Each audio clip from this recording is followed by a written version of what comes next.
was literally 6 minutes ago. I saw it on the clock.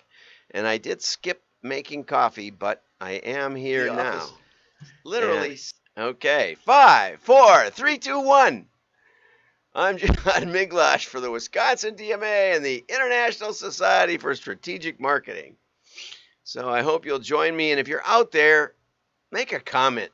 I've heard that comments are like 20 times more valuable than our likes. I know I like your likes, but make a comment. Let's see if anyone's out there, okay? So here we go into the news. And inside the Grand Prix winning of Direct Line. Direct Line is an insurance company in the UK. So let's get over to their commercial, and I'll show you something about it. Okay, it starts, I don't know if you can see this, but it starts with a leak. This is a water leak, okay? So here's a water leak, and now word gets out that there's an emergency to the Ninja Turtles. Emergency. He takes his plunger, and he goes running down the street, and he turns on the water, and then he goes shooting up in the air, which launches him onto the roof nearby, swings across, goes into the house, and they don't even know about the leak yet, and there's already a plumber there. You gotta be kidding me! Sorry, mate. Direct Line already gave me a shout. What the... Don't ask. Thank you. What? Now, what I thought was particularly interesting is because, you know, the Ninja Turtles came out.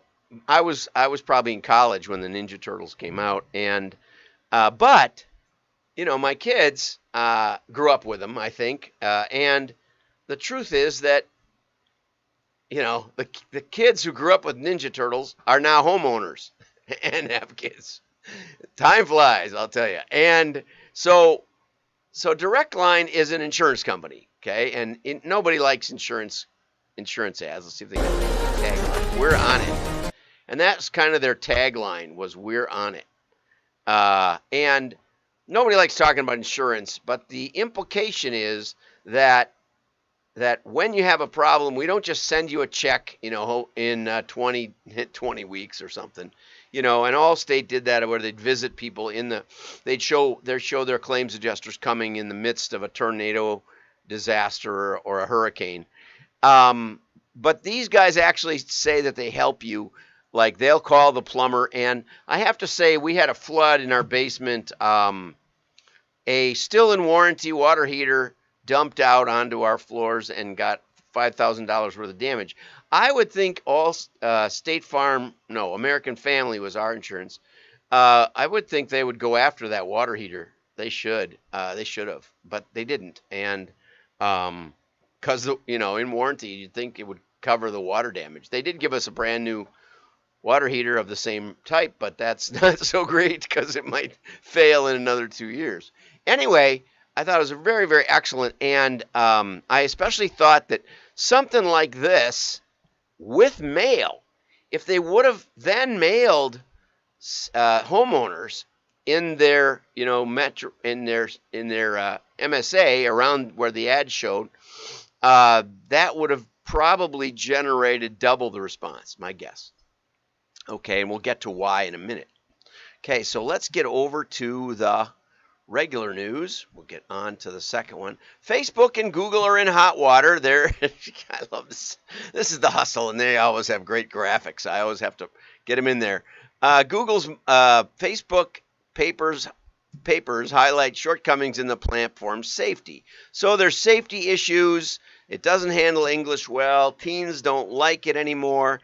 Meanwhile, Google takes 22 to 42% of the transactions on its ad network. It wins the auctions whether it wins them or not. And Google had an ad deal with Facebook that was so illegal that the documents have a whole section describing how they'll cover for each other if anyone finds out. In the agreement, it says apparently that we'll both lie for each other. Okay, Google's ad exchanges are rigged so that Google wins on bids where they aren't the highest bidder, and Google's attempt to turn the web into a walled garden by forcing logins with the Chrome browser. The analogy would be if Goldman Sachs owned the New York Stock Exchange and manipulated it at will. Okay, so anyway, for those of you who didn't know this, it's, digital is full of lies and deception. And I love when people contact me on LinkedIn and ask if I want help with my digital marketing. I say, you mean my digital fraud? Are you part of digital fraud? That's going to be my next line. Not only that, but Facebook is raising prices. Facebook has raised their cost per thousand 46%. All at the same time of complaining that Apple's privacy changes have made it so they don't really know what's going on at all. And so they don't know what's going on. They're monopolies. They raise their prices. So Facebook is in trouble, right? Facebook may be out of business, and the teens aren't going there. No, Facebook's earnings soar amidst bad headlines and foreseen troubles. And I won't go into it any more than that. But man, oh man, oh man, the company reported almost $30 billion in revenue, up 35% from the same period last year.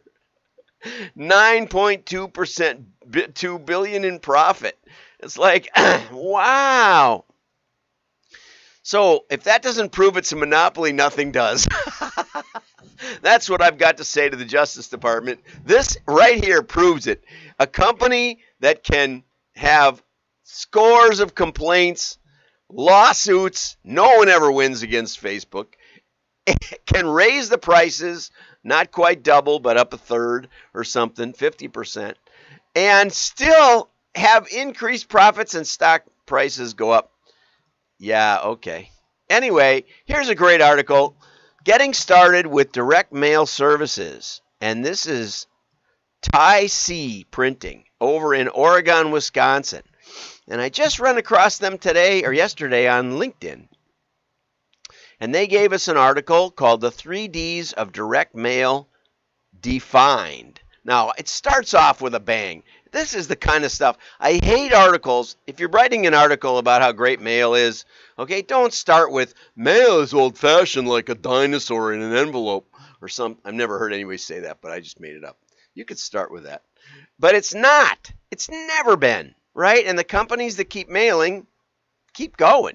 Okay? The companies that bet are all in on digital, if they didn't convert over to some mail, they don't have a clue what's going on, as I pointed out just now. So it starts out with a printed mail piece has an average lifespan of 17 days.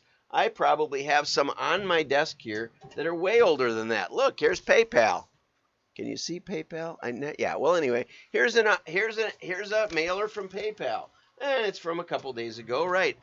Because PayPal is all digital, right? 100%, 100%. No, they mail. Okay, they mail me.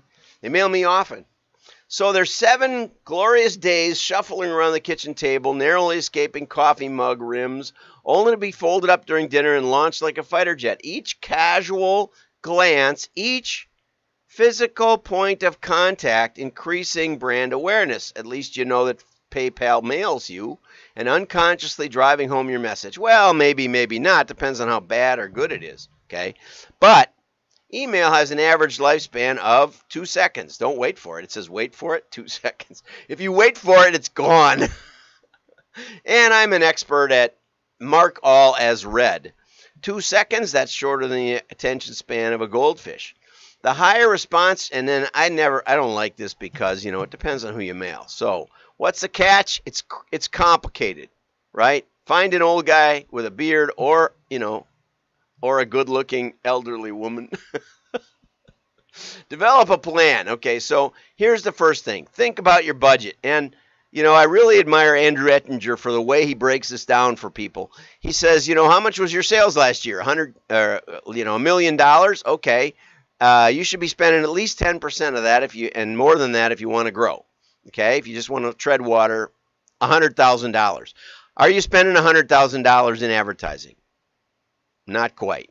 What, 50? Okay. Well, you want to consider upping that. Okay, and what are you putting it in? Well, we got Google AdWords and we got, Angie's List. Okay, stop them both. Let's put a budget together of 100 grand, and let's say we cut those down to 10% of what they are by 90%. So we'll put 90 grand into direct mail and 10 grand into the other foolishness that you want to keep going. Okay, does that sound fair? They go, yeah, okay. So then we're going to take that, we're going to mail a $10,000 mailing piece, in 9 months through the year, or something like that. And especially at the fringe seasons, in spring when the people turn on their air conditioner and it doesn't work, in fall when they turn on their heater and it doesn't work, we'll put a little more into it there, and then we'll talk about other services in the intervening months. That's how he plans the budget. He does it by sales, and he takes a slice out of digital. And he says, if you're not comfortable with that, well, let's think about it some more. Okay, I'm going to show you that this will get you more results, but you got to keep at it. Okay. So the budget and what you expect to get out of the mailing piece. And then they go over here to what style of piece. That's about the fourth thing I would worry about. Okay. Designing a trackable piece. Good that they mention it. Trackable, I don't like. Consider the tests you will run every mailing. First principle of direct mail, always test something. That's just a little helpful hint for Thysse next time you write this. Okay? Think about the tests that you will build into the mailing. Okay? There's lots of ways to do it. Don't think about trackable. Think about, we're going to run these tests, and when they run, we will know the answers. Okay? You can have a scannable QR code. There's two kinds of QR codes. All of them are scannable, so that's not a help. But only some of them are trackable. Okay? And by that I mean they loop through a tracking device. Again, we can help you with that. Don't let your clients build the QR code. Make sure you help with the QR code, because if they build it, it'll go to some web page that probably isn't even built for the campaign. You need a landing page, but you also need an embedded tracking code inside the QR code that takes them where they want to go. Okay? Here, define your audience. Consider who your current customers are. Okay? And there's loads of tools, inexpensive tools. We can help you with that. Send us your customers. We'll map them. We'll show you the kinds of neighborhoods. You'll know more about the neighborhoods than we will, but it's way better than a geodemographic analysis by some billion-dollar list company. Okay? But first, you want to think about who you're going to send it to. Homeowners, like in the first point that we made with Direct Line. Send it to homeowners if you're trying to get, or apartment managers if you're trying to get apartment business. Something like that, okay? Look at the neighborhoods you're already in. See if there's neighborhoods like it. Again, we can do it real time for you, watching the demographics change and figuring out where the best places are to mail, okay? Thysse mentions every door direct mail, but one of the disadvantages of that is you can't make offers that are different from your current customers to your prospects. Okay? If you do saturation mail, the postage is almost the same, but you can control specific demographics. You can even, if you want to spend the extra money, and you can test this, you can even go to the individual household level, right? Okay? Or at least the census. I think EDDM is on census tract level, something like that. It's hard to say. It's not just zip code. Anyway, so there's variety in here that you might want to consider. This is probably the most important part, okay? So you should do one component to your customers and one component to prospects. This is what Andrew Ettinger teaches. We're going to give Andrew a big plug, okay? Design your piece. Again, this is down. I would consider, what is your offer before designing your piece? What are you going to really say? So it's audience, well, let's say budget, then audience, and by that we mean list, And next offer, is it going to be a free furnace inspection? We'll come out, look it over. No charge. No obligation. Okay, something like that. And if we find anything, we'll give you 20% off or whatever it is. Or something like that. Or a Starbucks drink. No, not the Starbucks drink. Flat white. Okay, or have us come out and we'll give you a $50 Starbucks coupon or something. I don't know. I don't know your neighborhood. I wouldn't go for that at all, but I could use an inspection right now this time of year. Okay, it's very helpful to work with a printer that at least has connections with designers. Doesn't have to be the same place. Probably somebody who has a track record in mail, because it can matter a lot. From mailers, I've lifted their response rates 20, 30, 40% by just changing a few things on the fold, on the cover. It's amazing what someone with some experience can do. I remember somebody, I think from church, he said, my business is sending out a mailer. Would you like to look at it? Sure, I'll look at it. And so he hands it to me, and I go, well, that's nice, but if you folded it this way, move this here, you can track all of the redemptions, all the orders that come in. He goes, that's amazing. Yeah, well, you can. I'm not the hero, you're the hero, but I'm the Yoda. I won't take credit till years later. Okay, deliver it at home, okay? A printer that tackles both the production and the mailing is probably, we used to take them to mail houses, but those days are down.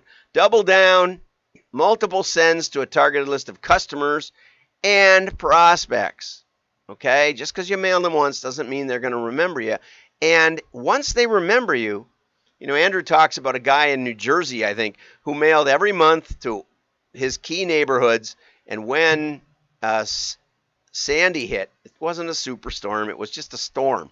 It was a tropical storm at full moon, so the tides were high. But when it hit, he had more business than he could possibly handle. And he's never not busy. And he doesn't do any digital. And good for Andrew for bringing that up. Okay, determine the results. Well, you don't determine them. The customers do. But at least figure out what they were. Okay? And here's the thing. If you took the time to set up detailed test scenarios with tracking, analyzing results should be a breeze. Absolutely. Back of an envelope or whatever. How many people scanned the QR code? You only know that if you set up the system properly, and most don't. Okay? How many people visited the landing page? Or how much sales can be attributed? Cost per acquisition only works if you have mailed to prospects. And how about lifetime value? Okay, I added that one in.